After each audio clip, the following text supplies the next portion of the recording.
Hello and welcome to another lecture for History of Journalism, the online edition. I'm Professor Harper and I would like to discuss with you how to do an explication or an analysis of the readings. And I guess I have to start out first of all with what not to do. Don't include biographical information about the author. Don't include much information about the historical background of the article. What I'd like you to do, and this, I guess what you should do, rather than not do, is to look very closely at one aspect of the writing. So you can look at description, you can look at pacing, you can look at the use of verbs, the use of comparisons, the use of punctuation. But the idea here is to analyze why an author uses the approach that he or she uses. So in this case we have an article by Stephen Crane called When a Man Falls, a Crowd Gathers. And what the author of this explication does is she looks at description and pacing.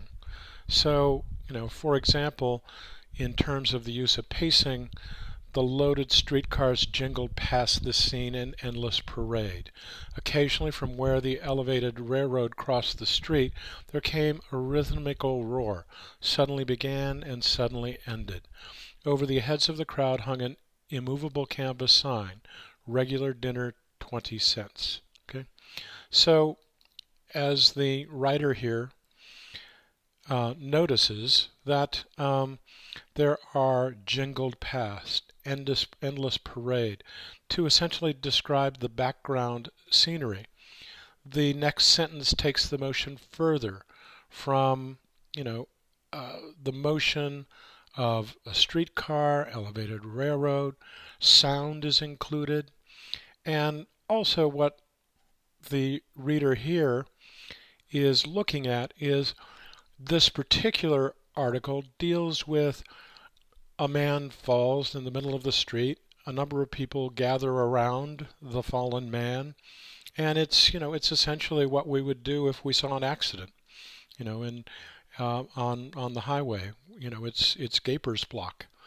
And so this is an ordinary event which tries to explain something more significant than an ordinary occurrence. Okay? So that Crane looks at the suddenness of death and the frailty of man. Man is just a flicker of life that can easily be snubbed out. And this is done by small details, such as the immovable canvas sign for a regular dinner that suddenly stops the movement in that passage. So you can see the way that the analysis here, looks at very specific things in the writing. So here, for example, Crane uses sea-related imagery and vocabulary. So a storm-tossed kitten who slid to the sidewalk with an easy motion as a body sinks into the sea. Okay,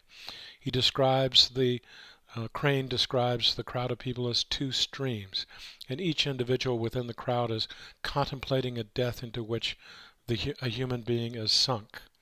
So the idea here is to look and learn from the way that great writers have gone about writing their stories, and hopefully learning something from the analysis, but also maybe take some guidance and a few tips from how someone like Stephen Crane goes about the business of journalism.